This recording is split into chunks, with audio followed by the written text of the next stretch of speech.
It's been about 6 weeks since I got this phone and released my video talking about what I wanted to do now that I had it. If you haven't watched that video, I highly recommend it, but in case you don't or you just want to recap, I switched from a Samsung Galaxy S9, that was my cat, to a Unihertz Titan Pocket. My main goal was to reduce the amount of time that I spent on YouTube Shorts. Now that it's been 6 weeks, I want to talk about how that experiment went. I don't want to bury the lead here. I want to just get right into it. So before, I was spending about 30 minutes to an hour every day on YouTube Shorts. It was time that I didn't enjoy spending on the app, and I wanted to change it. So I got this, and since then, I have spent about 5 minutes a day on average. That is a dramatic drop, and it is entirely because of the new layout on YouTube Shorts. I am feeling more confident, I'm feeling more mindful when I use this, and I feel a lot better about this. So, let's be 100% clear. This experiment was a success. There were some surprising side effects to switching to this phone. Things I wasn't really prepared for. But one of the big things was actually that I found I don't miss YouTube Shorts. That was something that I really fully expected to happen. I've tried to walk away from YouTube in the past, and usually it has to do with long-form content, just spending too much time doing that. But I found that with that, I would often want to come back. I'd want to go see what my favorite creators are up to. But with this, I didn't have that feeling. It's nothing against those creators. I still really like a lot of them, and I will watch some of their long-form content, but I don't find myself missing YouTube Shorts. And I think that says a lot about the format and at least my relationship with it. In addition, I used to play a lot of games on this phone. I fully expected this to be one of the challenges with switching to this, was that I couldn't really play games on it. And, well, I play a lot less games, and that's not really an issue. I don't really miss games at all. If I want to play a game, a lot of times I'll play it on my computer or on my Switch or do something else entirely. So that's also a win. Another win is Google Maps.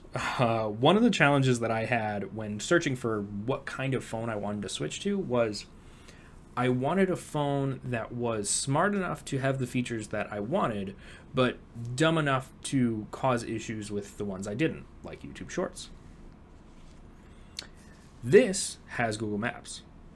Google Maps is not the greatest on this phone, mainly because of the 1:1 aspect ratio. It causes some just awkward layout. I did find that you can switch it to a 16:9, but the important thing was that I also found that I could just navigate by listening to the directions, and that actually is beneficial to me. Now I'm remembering a lot more about where I've been and how to get to places. And I think that's a big win there. I'm really happy about that one. Now, before you decide that, oh, wow, this sounds incredible, I need to buy this phone, let's talk about some of the challenges. Up until about 2 weeks ago, I was convinced I was going to go back to this. I really wasn't sure if the Unihertz Titan Pocket was for me.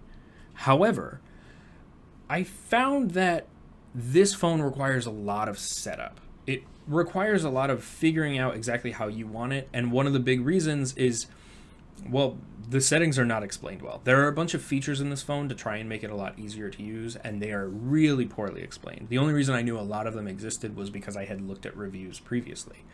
And so I found that the best way to get my phone to the state that I wanted it was actually just to Google problems that I had on Reddit, and they would give me the answer, rather than anything in the settings menu or on Unihertz's website.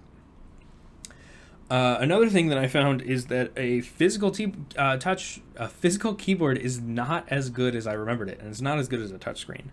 The benefit of touchscreen is obviously, like, it disappears, it can change languages, you can use emojis, blah, blah, blah, blah. But honestly, it's really just not as fun to use. There are muscles in your hand that you probably don't realize you used back when you were using the thing. I imagine it's kind of similar to when you switch from a keyboard to a typewriter, something like that. But ultimately, those are minor things that I found that I could get over, and over the last couple of weeks, I've actually really been enjoying the phone. I do want to talk about one last thing before we move on, and that is a response I got when talking about this phone. This phone is very much a conversation piece, and that would lead to, why do you have this? And one response I got was, isn't that just impulse control? Like, can't you just control your impulses? And well, the answer is no, I can't. One of the big problems is I have ADHD, and so I do have to control my impulses with a lot of things, but that takes a lot of energy, and I have to pick my battles on those. It's a long fight, and choosing to fight YouTube Shorts on that has been a losing one consistently. Maybe I'll be better about it for a day or two, but after that, I'm right back to where I started. It also kind of implies that apps just appear and aren't designed to encourage specific behavior. YouTube Shorts is 100% designed to get you in it and keep you in it. And I didn't like the way that I responded to that encouraged behavior. So I changed the design. Something as simple as just changing the screen size made this app almost unusable for me, to the point where I don't want to use it. So ultimately, I highly, highly recommend, if there is behavior that you don't like, that you are being encouraged to do, how can you design something or change the way you act? Specifically, change how you interact with it to provide more beneficial habits. I hope you found this helpful. I hope that this has illuminated kind of the benefits of switching to a dumber phone. It's still a smartphone. It's still got a lot of the features that I like. But I hope that's how that this has helped you in some way.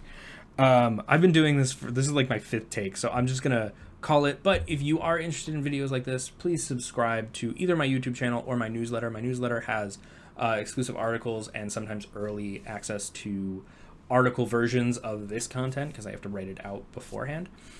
But that is about all. I hope you enjoyed this video. Thank you so much for watching, and goodbye. And that's been my best outro so far.